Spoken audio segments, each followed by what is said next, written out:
주 안에서 항상 기뻐하라. 내가 다시 말하노니 기뻐하라. 아무것도 염려하지 말고 다만 모든 일에 기도와 간구로 너희 구할 것을 감사함으로 하나님께 아뢰라.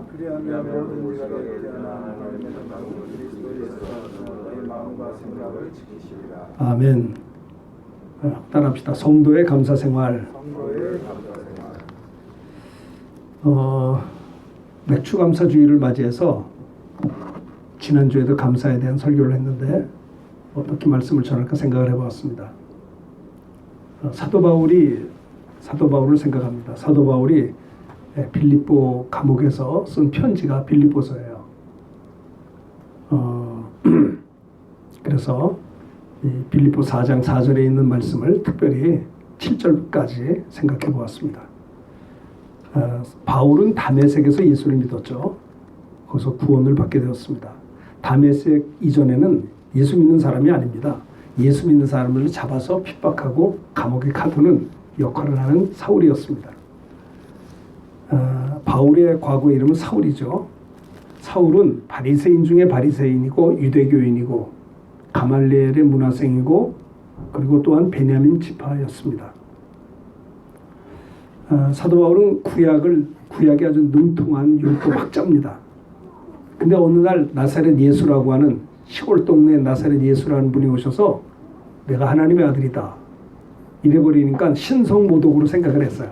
그래서 이런 일이 어디 있느냐. 그래서 예수님을 십자가에 죽게 된 것은 너무나 당연하게 여겼던 사울이었습니다. 그리고 예수를 믿는 자들이 이제 예수님 죽으시고 부활하시고 승천하시고 성령이 임하시고 성령 받은 이제 몇몇 그리스도인들이 초대교회를 이루게 되고 이들이 성령 충만해서 예루살렘 막 유대 땅 복음을 전하게 될 때 스데반 집사님이 성령 충만해서 복음을 전하다가 돌에 맞춰 죽는 사건이 있을 때에도 사울은 가편 투표를 했습니다. 사울은 예수 믿는 사람들은 말이 되지 않는다. 어떻게 나사렛 예수가 하나님이 될 수가 있느냐. 그래서 이들은 하나님을 믿는 열심을 가지고 예수 믿는 사람들을 잡아서 핍박하고 감옥에 가두고 심지어는 많은 사람이 죽었습니다. 사울은 아주 이 하나님을 섬기는 열심이 특별하기 때문에 이렇게 몇몇 사람을 감옥에 집어넣는 것을 만족하지 않고 아예 그냥 막 한꺼번에 이 예수 믿는 사람들을 잡아서 감옥에 둘 계획을 가지고 종교 지도자들을 만나러 다메섹으로 가는 길이었습니다. 다메섹에서 그런데 놀라운 일이 벌어졌습니다. 빛이 비추면서 사울에게 부활의 주님이 나타나셨습니다. 사울아 사울아 주여 누구이십니까?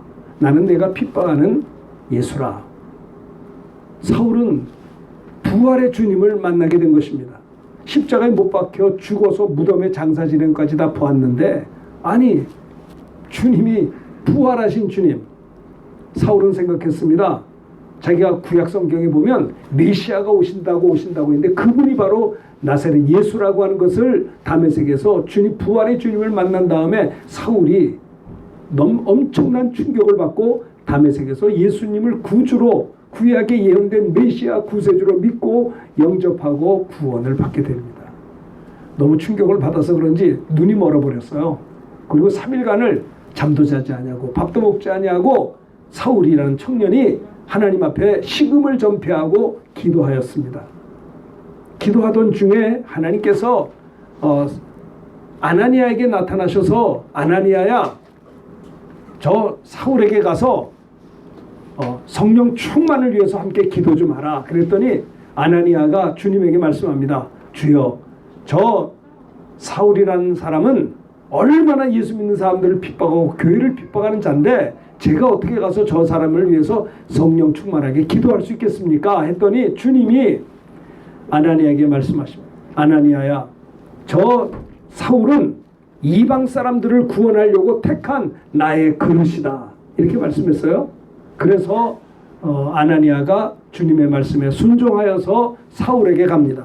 사울은 3일간을 식음을 전폐하고 기도하는 사울이었는데 그때 이제 아나니아가 사울에게 나타나서 형제 사울아 3일 전에 나타났던 우리 주님이 나를 너에게 보내시며 너를 성령으로 충만케 하신다고 하라 하면서 그를 붙잡고 기도할 때 사울이 성령의 충만함을 받으면서 그때 눈에 비늘 같은 것이 벗어지고 눈이 떠지고 그리고 몸이 강건해져서 음식을 먹으며 그가 성령 충만한 바울이 된 것입니다. 사도 바울은 이제 그는 성령 충만한 이제 사도가 되었습니다. 사도라는 말은 헬라어로 아포스톨로스, 보내심을 받은 자인 것입니다. 하나님이 이방인들의 구원을 위해서 보냄을 받은 사도, 보냄을 받은 바울이다라는 뜻이죠. 하나님의 뜻이 거기에 있었던 것입니다. 바울을 통해서 유럽이 복음화가 되었습니다. 처음엔 아시아로 가서 복음을 전하려고 했는데 예수의 영이 허락지 아니하므로 그가 아시아로 복음을 가서 전하려고 했던 방향을 이제 기도하는 가운데 기도하는 중에 환상 중에 마게도니아 사람들이 나타나서 우리를 와서 도우라. 그래서 유럽의 첫 관문이 빌립보거든요. 그 빌립보를 가서 복음을 전하게 된 것입니다. 그래서 유럽이 복음화된 거예요. 로마가 복음화된 것입니다. 그 당시에 최고의 선진국은 로마입니다. 사도 바울은 로마에 가기를 원했습니다. 로마에 가기를 원했으나 길이 막혔어요. 그래서 내가 할 수 있는데도 너에게로 가기를 원하노라. 그래서 로마를 가서 로마를 복음화해서 최고의 선진국을 복음화해서 전 세계 선교에 대한 꿈에 불타있는 이 사도 바울. 여러분 성령이 임하시면요 권능을 받게 되고 땅끝까지 가서 예수의 증인이 되리라고 하는 약속의 말씀이 이루어지는 것을 바울의 생애를 통해서 찾아볼 수가 있는 것입니다. 어쨌든 간에 사도 바울은 로마를 가기 원했으나 길이 막힘으로 말미암아 로마에 있는 성도들에게 편지를 보낸 것이 로마서 아니겠습니까? 바울은 말합니다. 헬라인이나 야만이나 지혜 있는 자나 어리석은 자에게 내가 다 복음에 빚진 자라. 그러므로 할 수 있는 대로 로마에 있는 너에게도 복음 전하기를 원하노라. 내가 이 복음을 부끄러워하지 아니하노니 이 복음은 모든 믿는 자들에게 구원을 주시는 하나님의 능력이 됩니다. 첫째는 유대인에게요 또한 헬라인에게로라. 사도 바울은 정말 과거와는 달리 성령 받은 다음부터는 권능을 받아서 가는 곳마다 주의 복음을 증거했습니다. 바울이 갈 때 복음을 전할 때 유두고라는 청년이 너무 길게 설교하니까 떨어져 죽었을 때 그에게 안수하며 기도할 때 죽은 자를 살리고 바울이 가는 곳마다 권능이 임합니다. 많은 사람들이 주님께 돌아옵니다. 그러나 사도 바울이 가는 곳마다 얼마나 환난과 핍박이 많았는지 모릅니다. 우리 대한민국은 그래도요. 과거에 우리 초대교회 목사님들은 핍박을 많이 받았습니다만 지금 오늘날에는 참 자유 대한민국에 살고 있어서 예수 믿는 사람들에게 핍박이 별로 없어요. 근데 사도 바울은 가는 곳마다 환난과 핍박이 그를 기다리고 있었던 것입니다. 성령께서 바울에게 말합니다.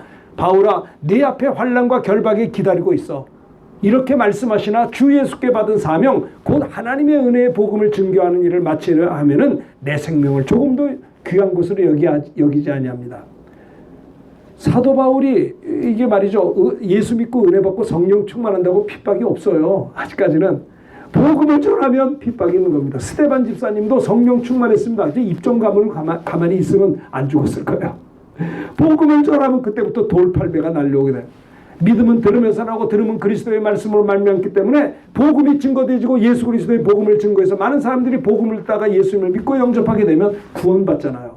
그 마귀가 이걸 방해하는 거예요. 그래서 순교라고 하는 것은 선교 역사에만 있는 게 순교인 것입니다.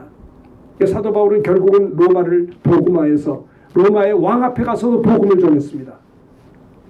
그리고 그가 로마에 있는 감옥에서 순교를 당하기까지 그는 끝까지 성령 충만한 다음에 성령의 인도를 받아서 끝까지 수가 다 되기까지 주 앞에 쓰임받은 사도 바울을 우리는 볼 수가 있는 것입니다. 사도 바울은 구약학자고 구약의 성경을 다 능통한 사람이어서 성령 충만한 다음에 구약을 배경으로 하나님의 감동을 받아 성경을 기록한 신약 성경만 27 가운데 13개 성경을 사도 바울이 기록했어요. 사도 바울은 대단한 사람이에요.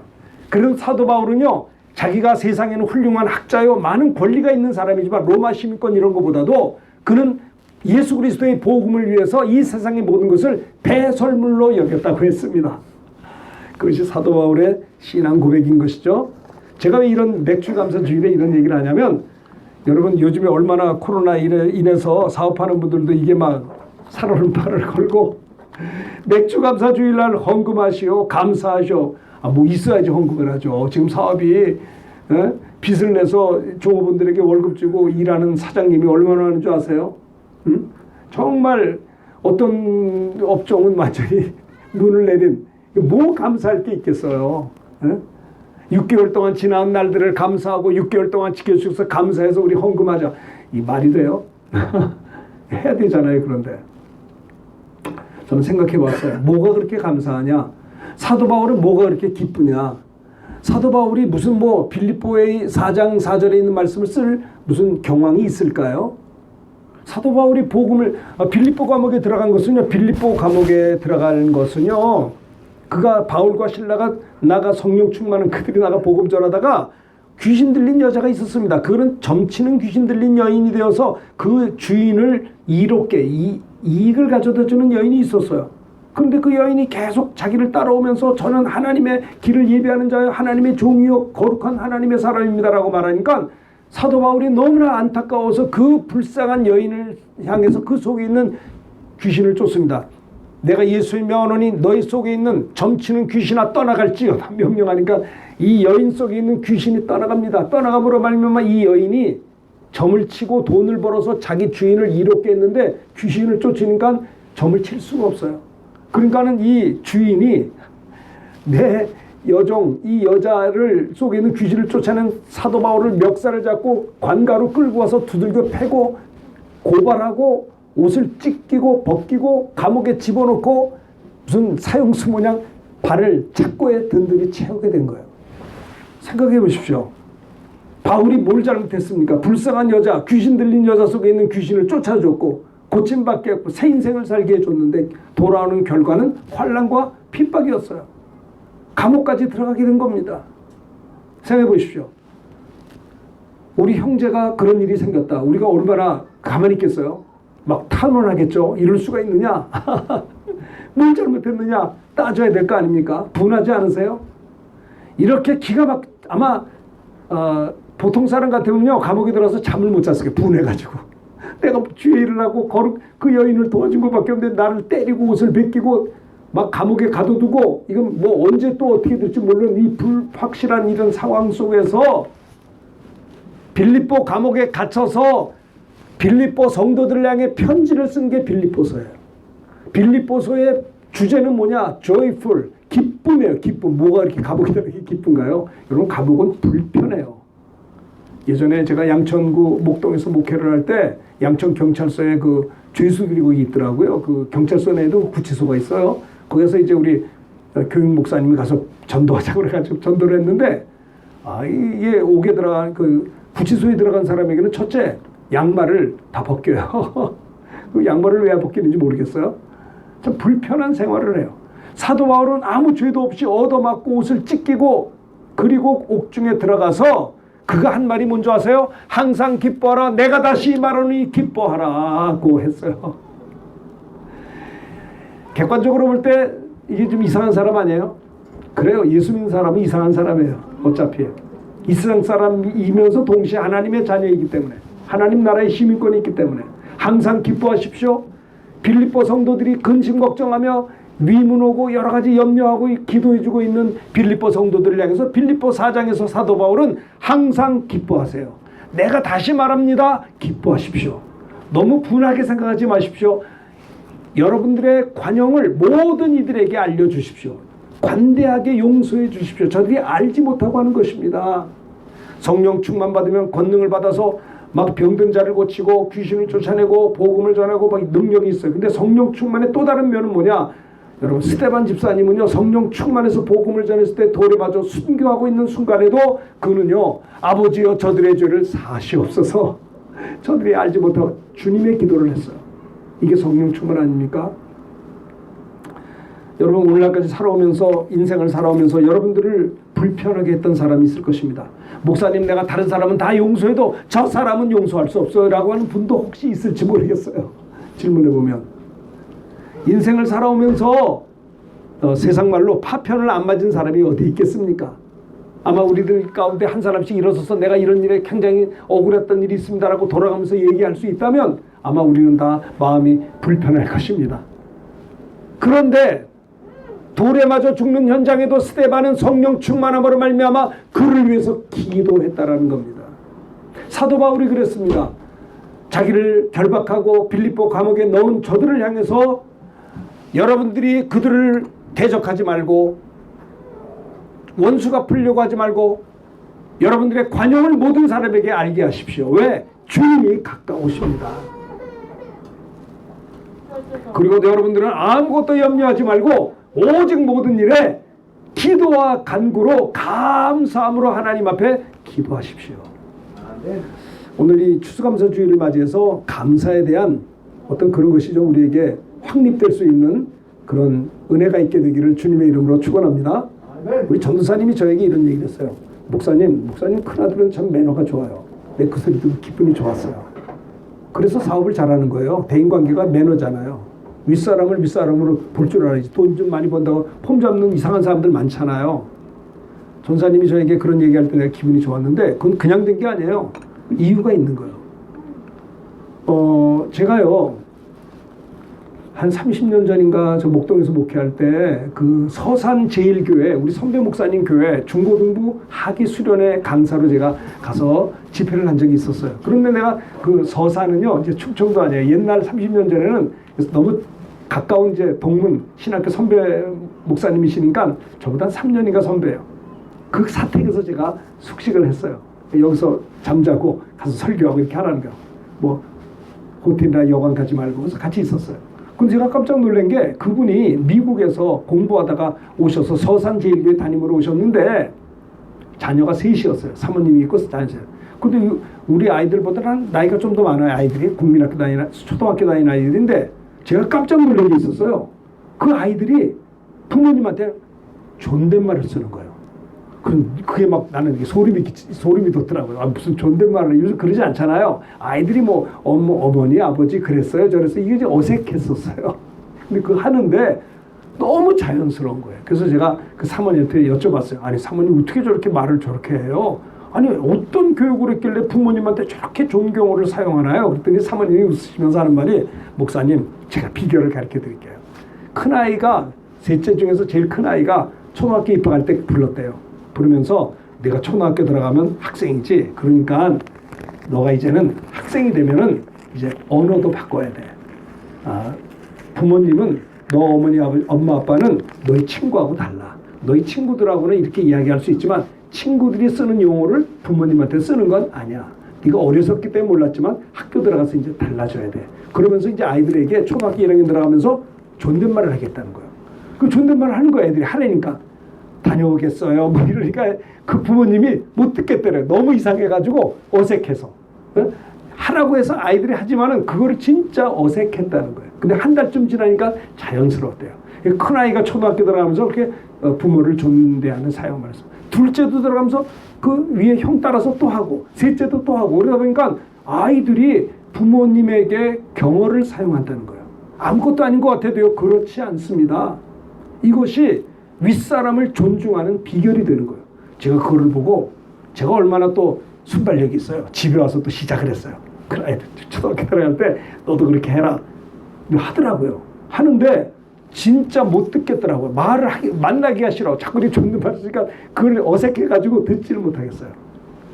근데 그렇게 하다 보니까 이제 우리 둘째도 그렇게 하게 되고 그 엘리베이터에서 이제 우리 사람들 만나면 아니 목사님은 어떻게 이렇게 교육을 잘해서 아니 이게 초등학교 아이들이 부모님에게 존댓말을 써요. 그러니까 나는 뭐 그냥 하는 거죠. 그리고 말지만은 제가 배운 거거든요.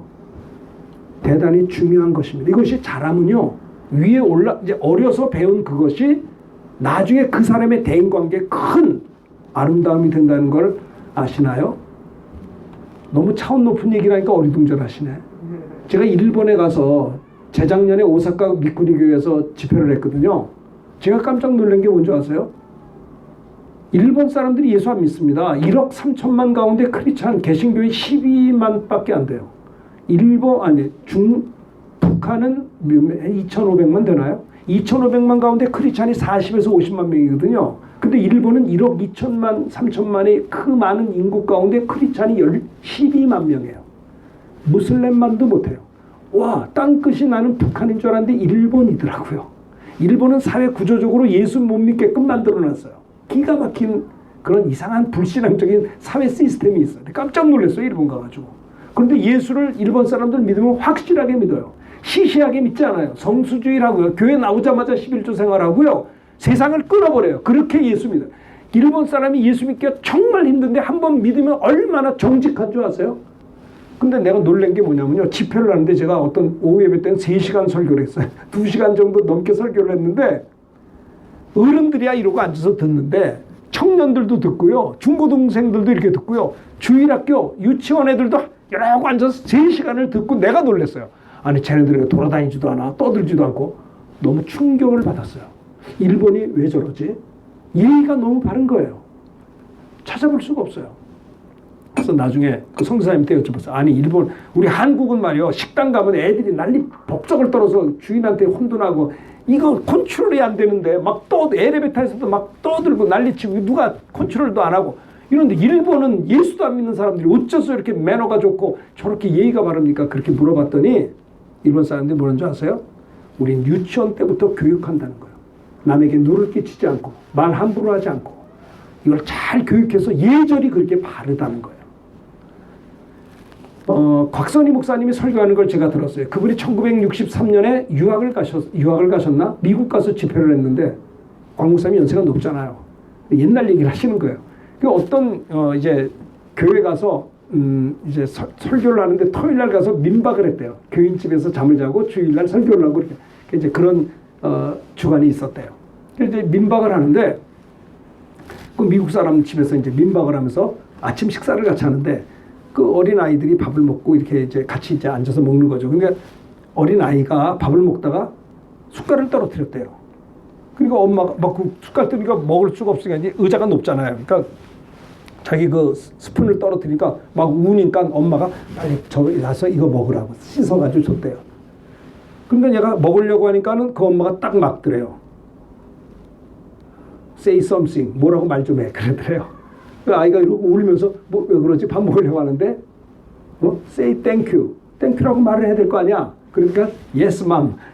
thank you mom 그러더래요. 그러니까 아이들이 엄마한테 이렇게 교육을 받은 다음에 자기들이 엄마의 도움을 받아 밥을 먹잖아요. 애니까. 그런데 도움을 받을 때 엄마가 반드시 밥 그냥 먹지 말고 엄마 고마워요 말을 하라는 거예요.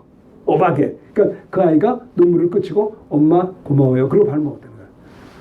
그래서 미국이 땡큐라는 말을 어려서부터 했기 때문에 제가 24년 전에 미국 가서 부흥회를 했거든요. 프런트도 가보고 미국 호텔 프런트, 상가, 또 길거리 이렇게 모든 상점을 다니면서 충격받은 게 만나는 자마다 땡큐. 뭐가 땡큐야? 왜 이러지? 하루 종일 이렇게 집회하고 낮에 이렇게 다녔는데요. 한 200~300번은 들었던 것 같아요. 땡큐를. 나는 그게 어색해요. 처음에는. 근데 기분이 좋더라고요. 여러분 우리가 이 감사절을 나는 이런 생각을 해요.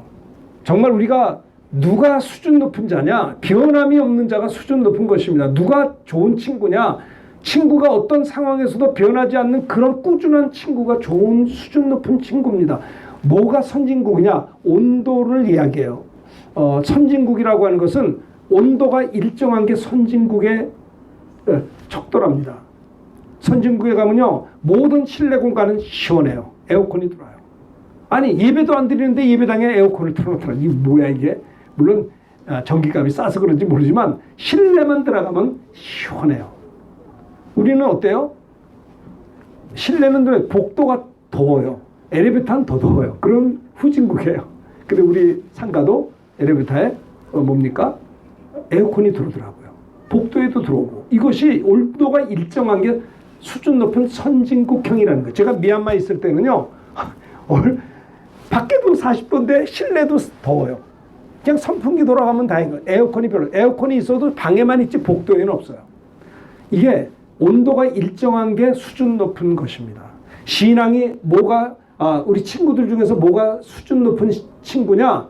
내가 어떤 상황에서도 내 손을 잡아줄 수 있는 친구가 수준 높은 친구예요. 내가 잘 나갈 때만 내 손을 잡아주는 자가 아니고요. 내가 넘어질 때도 내 손을 잡아주는 친구가 있다면 그 사람은 수준 높은 관계의 친구이다라는 거예요. 누가 신앙생활 잘하는 크리스찬이냐? 잘 들어보세요.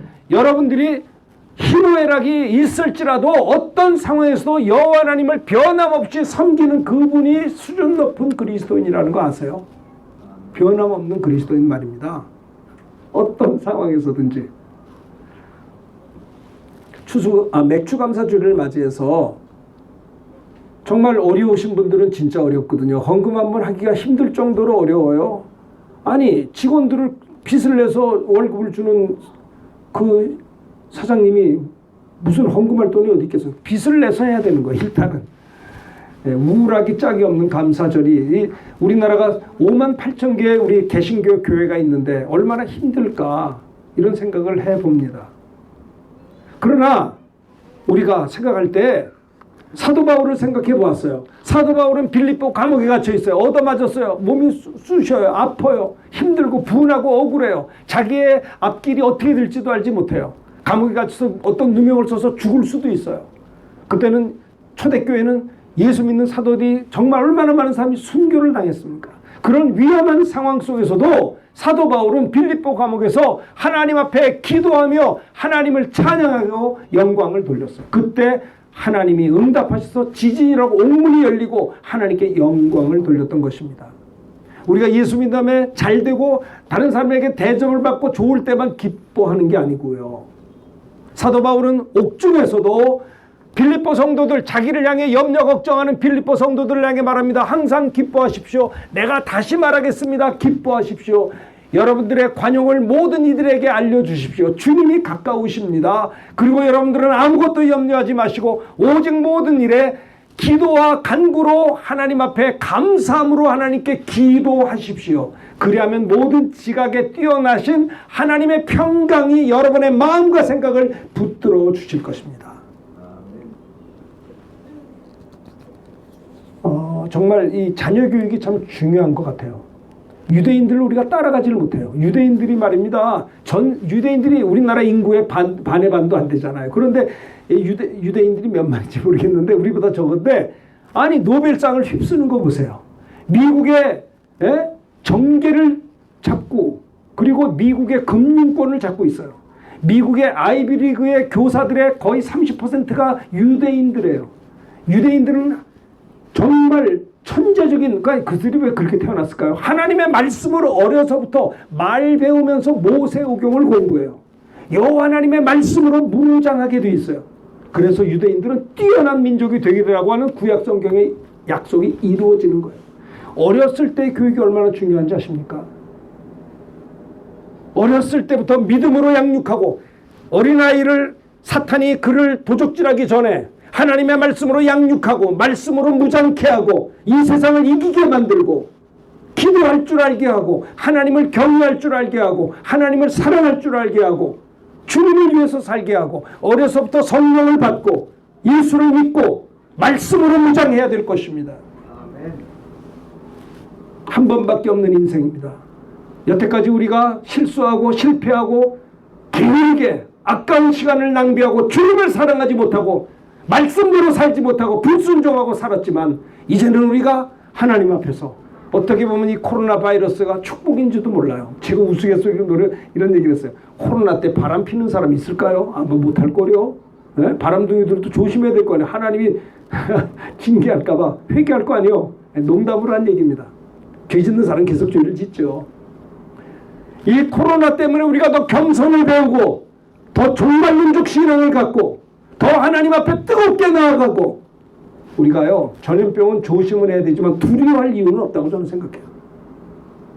두려워 말라, 내가 너와 함께함이라. 놀라지 말라, 나는 네 하나님이 됨이라. 내가 너를 도와주리라. 나의 의로운 오른손으로 너를 붙들리라고 주님이 약속하셨습니다. 하나님을 사랑하는 자들에게는 모든 것이 합력하여 선을 이룬다고 했습니다. 지난 주일날 어떤 목사님이 30여 년 동안 한의를 하신 분인데 제 몸을 이렇게 탁 잡더니, 아니 새 생명을 얻으시고 덤으로 사는 인생인데 이렇게 몸 관리를 안 하면 되겠어요? 그 말을 하는데 저도 이제 그 큰 수술하고 5년쯤 되니까 몸이 좋아지더라고요. 한 2년 그때부터 이제 방심을 하게 됐어요. 어떻게 보면 고난을 당하는 게 축복인지 몰라요. 고난 당할 때 겸손을 배우고 고난 당하니까 하나님 앞에 나아가는 것입니다. 새 포도주는 새 부대에 담아야 둘 다 보존되는 것입니다. 예수를 믿으면서도 예수 믿기 이전에 관습과 세속적인 마음을 가지고는 새 포도주가 헌 부대에 담기면 다 터져버리게 돼 있어요. 라이프 스타일이 달라져야 돼요. 누구든지 그리스도 안에 있으면 새로운 피조물이라 이전 것은 지나갔으니 보라 새 것이 되었도다. 저는 오늘 매추감사주의를 맞이하면서 어떻게 감사해야 될까? 사도 바울이 생각이 났어요. 힘들고 어려울 때 불확실한 미래에 대한 불확실한 그 모습 속에서 분하고 억울하고 아무 잘못도 없는 복음 전하고 귀신 쫓고 병 고친 것밖에 없는데 사도 바울은 붙들려 빌립보 감옥에서 죽도록 얻어맞고 죄수 모양 발에 착고가 채워져서 하루하루를 신음하면서 살고 있는 그때 빌립보 성도들이 사도 바울을 위해서 하긴 했지만은 자기를 염려하고 걱정하는 빌립보 성도들에게 편지를 쓴 것이 빌립보서예요. 빌립보서의 전체는 기쁨이에요. 뭐가 기뻐요? 내가 구원받은 게 기쁘고 하나님의 자녀가 된 게 기쁘고, 그렇죠? 기쁨의 근원이 여러분 무엇입니까? 언제 제일 기쁘세요? 돈 많이 벌 때 기쁘세요? 나는 우리 부모님이 이북에서 오셔서 사업을 하셔서 우리를 다 키우셨어요. 우리 부모님은 돈을 많이 버셨어요. 근데 교회에서는 그렇게 기뻐 안 하는데 돈 많이 벌 땐 되게 기뻐하는 어머니 아버지를 보고 저는 실망을 했어요. 아니 우리 어머니 아버지의 기쁨의 근원이 물질이니까 예수님 때문에 기뻐하면 안 되나? 나를 구원하신 주님. 사도 바울은요 다메섹에서 주님을 만나고 아나니아에게 성령 받고 병 고침 눈에 깨끗이 고침 받고 성령 충만할 때 그는 기뻤던 것입니다. 구주를 만난 게 기쁜 것입니다. 구원받은 게 너무 기뻤던 것입니다. 여러분의 기쁨의 근원은 무엇입니까? 우리 주님 한 분으로 우리가 기뻐하게 될 때 사탄이 틈타지 못할 줄로 믿습니다. 아멘. 말씀대로 좀 삽시다. 말씀대로 살면요 손해도 많이 봐요. 아이고 저렇게 앞뒤가 꽉꽉 맥혔다고 좀 융통성 있게 예수 믿지. 어떻게 이렇게 말씀대로 사는가? 그렇습니까? 아니에요. 하나님의 모든 말씀은 우리를 보호하는 말씀이에요. 하나님의 모든 말씀은 우리에게 너희가 이렇게 하면 내가 너희에게 이렇게 하리라고 했습니다. 하나님 말씀을 통해서 우리는 하나님이 약속하신 하나님의 은혜와 축복을 받아 누리게 될 것입니다. 지난 6개월 동안 어느 틈에 벌써 7월이 되고 여름이 되어버렸어요. 정말 지난 6개월 동안 힘들고 어려웠던 시절들을 보고 함께 어려웠지만은 오히려 이 어려운 6개월 동안 더 하나님과 바른 관계를 회복할 수 있어서 참 좋았습니다. 아무쪼록 여러분들이 지난 6개월 동안 받은 은혜 감사하고 앞으로 6개월 동안 믿음으로 살게 되기를 바랍니다. 회개할 것을 회개하고 하나님 앞에 바른 관계를 가지고 믿음으로 내가 이 땅에 왜 태어났는데 하나님이 나를 통해 무엇을 원하시는가? 어떤 목사님이 설교하시면서 그러더라고요. 하나님 아버지 내가 사업가입니다. 내 사업을 번창하게 하시고 하나님 내 사업을 축복하여 주옵소서. 저를 보세요. 자, 그럴 때 하나님은 여러분에게 말합니다.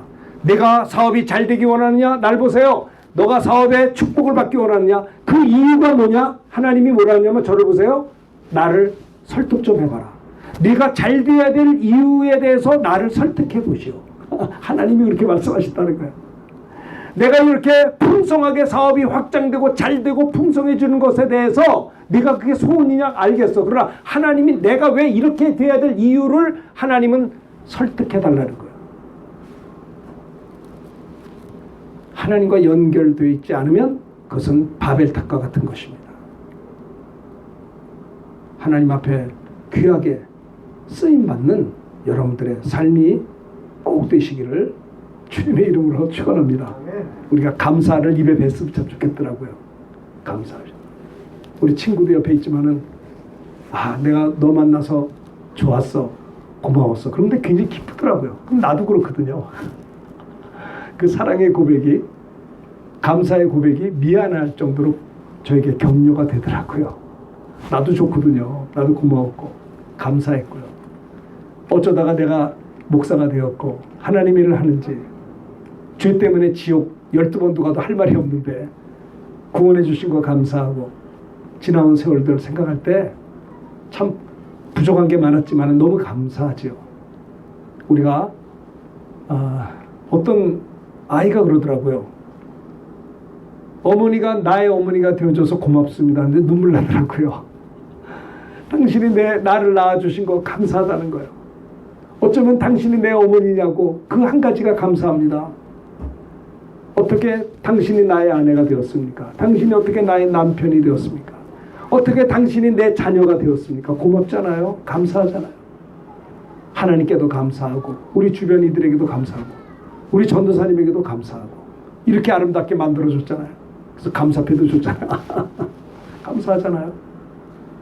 서로 감사가 넘치는 원망불평하고 사는 게 아니고요. 욥과 같은 고난과 어려움이 있다 할지라도 주신이도 여호와시요 취하신이도 여호와시니 여호와 이름이 찬송을 받으실지어다. 그를 정죄했던 친구들을 위해서 기도할 때 욥기 42장에 보면 여호와께서 욥의 곤경을 돌이키사 갑절의 복을 욥에게 허락해 주셨어요.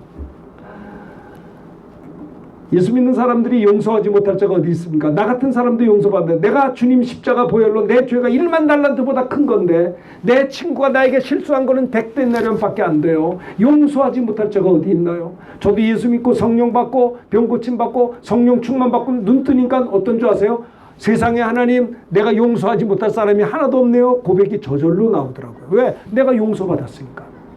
너희의 관용을 모든 이들에게 알게 하라. 분하게 생각하지 말라. 내가 감옥에 들어갔다고 저들을 나를 집어넣었던 자들을 대적하지 마라. 항상 구원받은 거 기뻐하라. 다시 말하니 기뻐하라. 너희의 관용을 모든 이들에게 알게 하라. 주님이 가까이 오시느니라. 아무것도 염려 좀 하지 말고 오직 모든 일에 기도와 간구로 너희의 구할 것을 감사함으로 하나님께 아뢰라. 그리하면 모든 지각에 뛰어나신 하나님의 평강이 우리들의 마음과 생각을 붙잡아 주신다 했습니다. 정말 하나님의 평강이 넘치시기를 바랍니다. 감사기도 많이 하십시다. 그래서 우리 6개월 동안 승리합시다. 전반전에 좀 많이 넘어졌어도 하나님 이 6개월 후반전에는 믿음으로 살겠습니다. 기도하며 살겠습니다. 하나님의 은혜로 승리하며 하나님의 영광을 위해서 열매 맺으며 살겠습니다. 복된 6개월이 됐으면 합니다. 힘들고 어려워도 여러분들의 얼굴이 어두워지지 않게 되길 바랍니다. 은혜가 넘치게 되길 바라고 더 많이 기도하고 더 많이 사랑하고 서로 용납하고 구원받은 그 한 가지 사실 때문에 기쁨이 넘치고 어떤 상황에서 내 주님이 주신 기쁨을 양보할 수 없다는 사실을 기억하길 바랍니다. 아멘. 우리 찬송합시다. 찬송하면서 중요한제 좀 보시고요. 세상 모든 풍파 너를 흔들어 찬양합니다. 429장 오늘 말씀드린 걸 기억하면서 429장 세상 모든 풍파 너를 흔들어 약한 마음